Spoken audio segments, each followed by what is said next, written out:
¿Qué tal? ¿Cómo están? Hoy es martes 29 de octubre y lo más importante que ocurrió el día de ayer es la condena al Movadef. El Poder Judicial ordenó la disolución del Movadef por sus vínculos con Sendero Luminoso en el marco del caso Perseo.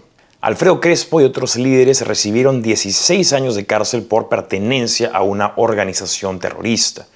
La sentencia implica el cierre de todos los locales del Movadef en el Perú. Eleni Parraguirre, ex esposa del sanguinario asesino terrorista Ismael Guzmán, y otros líderes en Sendero Luminoso fueron sentenciados a 35 años por terrorismo. De acuerdo con la lectura de la sentencia, indican que no cabe duda de que el Movadef es la estructura política de Sendero Luminoso, permitiendo que el grupo terrorista intentara alcanzar altos cargos públicos para así difundir su ideología. Esto de acá es una noticia importantísima, porque deja en evidencia que efectivamente el terrorismo no terminó, no acabó. Sendero Luminoso sigue vivo, solamente que se ha rebrandeado. Ya no aparece con pasamontañas y con un AK-47, sino que trata de meterse a la política, pero el fondo es el mismo. Esta gente no debe tener permiso para participar en la política. Dicho sea de paso, ¿se acuerdan del portal Huayca? Ese pasquín digital filocomunista. Bien, el año pasado, el dominical Contracorriente de Willax reveló que Roxana Loarte Villalobos, entonces editora del portal, firmó los planillones del Movadef. De ahí dijeron que ella no era parte de, pero sí los había firmado. Bueno, eso ya pone en evidencia qué tipo de personas componen este medio de comunicación, entre comillas. Además, también recordarán que hace menos de 20 días, César Hildebrandt reconocía que el Movadef era una extensión de Sendero Luminoso, pero consideraba que estaba en su derecho de hacer política y era un error no dejarlos. Criticaba e insultó incluso a la policía por atribuirle a Movadef esta connotación de terrorista, ¿no? Otro firmante de los planillones del Movadef es Wilfredo Robles, quien además estuvo en la cárcel por terrorismo por 12 años y fue abogado de Pedro Castillo. Y esto es importante mencionar porque el gobierno de Pedro Castillo se caracterizó por nombrar y beneficiar a prefectos que tenían relación justamente con el Movadef, con FENATE, con CONARESUTE, y todas estas agrupaciones están ligadas a Sendero Luminoso. Esto era algo que se venía diciendo desde la campaña, incluso desde antes de que Pedro Castillo o Perú Libre resonaran. Pero luego se victimizan cuando se les dice filoterroristas a estas personas, o a los partidos políticos, o a la gente que vota por estos partidos políticos. No debemos olvidar que los responsables del caos que se vive hoy en el Perú, más que el 13% aproximadamente de peruanos que votaron por Pedro Castillo en primera vuelta, son todos esos caviares y progres guachafos que prefirieron a una persona de la categoría de Pedro Castillo de la mano de Dina Boluarte y Vladimir Cerrón antes que a Keiko Fujimori, porque Fujimori nunca más y memoria y dignidad y voto vigilante. Es importante recordar esto porque estos caviares malditos van a presentarse a las elecciones como impolutos y dignos de superioridad moral, buscando tu voto. Así que recuerda bien quién es culpable de esa situación. Hablando de caviares miserables, el caso de Vizcarra también avanza. El Poder Judicial inició el juicio en contra del expresidente Martín Vizcarra por los casos Lomas de Hilo y Hospital de Moquegua. La Fiscalía acusa a Vizcarra de recibir sobornos de 2.3 millones de soles cuando era gobernador de Moquegua. La pena solicitada es de 15 años de prisión por cohecho pasivo. A lo largo del juicio se presentarán 179 pruebas, incluyendo documentos y testimonios de testigos. La defensa de Vizcarra ha intentado anular el juicio, pero sin éxito para bien de los peruanos. La próxima audiencia está programada para el 4 de noviembre. Vizcarra, por supuesto, niega los cargos y afirma su inocencia. Incluso a la salida de la audiencia dijo que no se va a internar en una clínica ni tampoco a autoeliminarse. Asegura que no lo van a desaparecer de la política. Dijo lo siguiente: seguimos trabajando con transparencia y legalidad.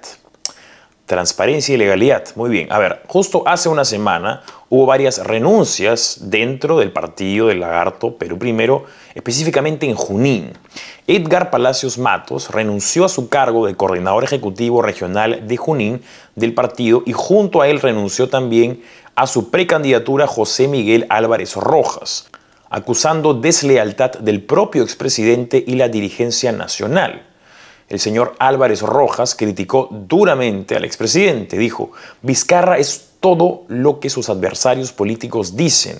Quiere plata, yo no estoy para tonterías. Yo no he cobrado a nadie y tampoco pido que me cobren a mí. Dijo también, por lo bajo están negociando con los movimientos regionales y yo no me voy a prestar a eso.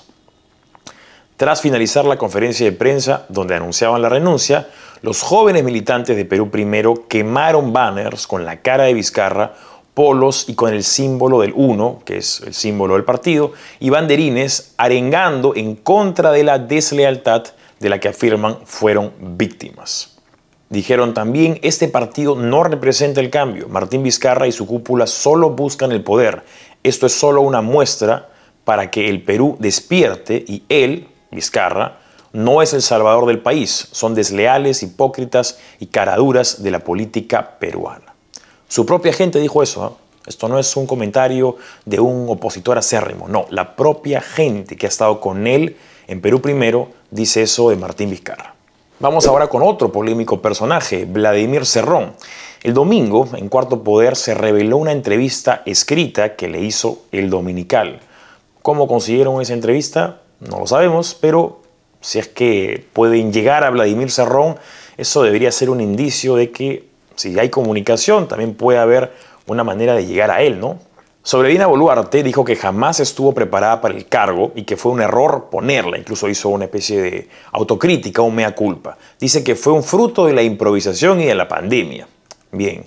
¿Y Pedro Castillo sí estaba preparado para el cargo? No, ninguno estaba preparado para el cargo. O sea, ¿qué tipo de gente puede producir un partido que es marxista, leninista y mariateísta? Luego, sobre consejos que le daría Dina Boluarte, dijo que a los muertos políticos no se les da consejos, sino que se les practica una necropsia, recordándole al mundo que él es un doctor, a pesar de que le decían el doctor muerte en Junín.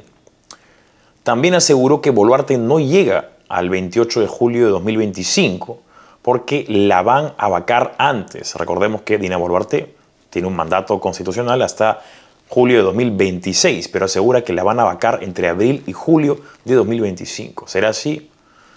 No lo sabemos aún. Dijo también que nadie en el gobierno lo protege, en referencia a la teoría muy válida de que Dina Boluarte lo esté ayudando, porque si no, ¿por qué no lo han agarrado? Si Cuarto Poder puede comunicarse con Vladimir Cerrón para hacerle una entrevista, bueno, alguien está evitando tal vez que se le encuentre, ¿no? Otro tema preocupante de Cerrón es lo que avisó ayer César Combina, el excongresista. Dice, y cito su tuit, Corte Suprema levanta inhabilitación a Vladimir Cerrón y con eso se encuentra listo para participar del proceso electoral 2026. El criminal con más poder en el Perú sigue haciendo lo que quiere con la justicia y la política, dice César Combina. ¿Van a permitir entonces que un corrupto y prófugo de la justicia postule a la presidencia? Bueno, recordemos que en 2016 Gregorio Santos fue candidato a la presidencia desde la cárcel. Así que esto es el Perú y nada nos debe sorprender. Bloquean Panamericana Norte. Residentes de La Libertad bloquearon la Panamericana Norte en protesta por la creciente inseguridad ciudadana. La movilización exige acciones concretas del gobierno para frenar la ola de violencia y delincuencia. Los manifestantes reclamaron mayor presencia policial y recursos para mejorar la seguridad en la región. La interrupción de la vía ha afectado tránsito y el comercio en la zona. Ojo que el delito de bloqueo de carretera puede ser penado hasta con 15 años. Y hay cierta ironía porque las fuerzas del orden tienen que ir a desbloquear la carretera y esto ha generado enfrentamientos entre protestantes y fuerzas del orden. O sea, quieren más policías, pero primero se quieren pelear con la policía. No cuadra, pues, ¿no? Y en Estados Unidos quemaron actas de votación. Si bien las elecciones en Estados Unidos son recién el 5 de noviembre, allá tienen un sistema distinto donde la gente puede votar antes y por correo. Tanto en el estado de Washington como en el estado de Oregon se reportaron incendios en urnas electorales. Lo más preocupante es que encontraron dispositivos explosivos adentro. O sea, absolutamente a propósito. No es que cayó un rayo o un cortocircuito, no. Fue a propósito. La policía está investigando los casos para encontrar a los responsables. Ojo que el estado de Washington es mayoritariamente demócrata, suele siempre ganar el partido demócrata en las presidenciales, pero en estas elecciones también se elige a congresistas y senadores.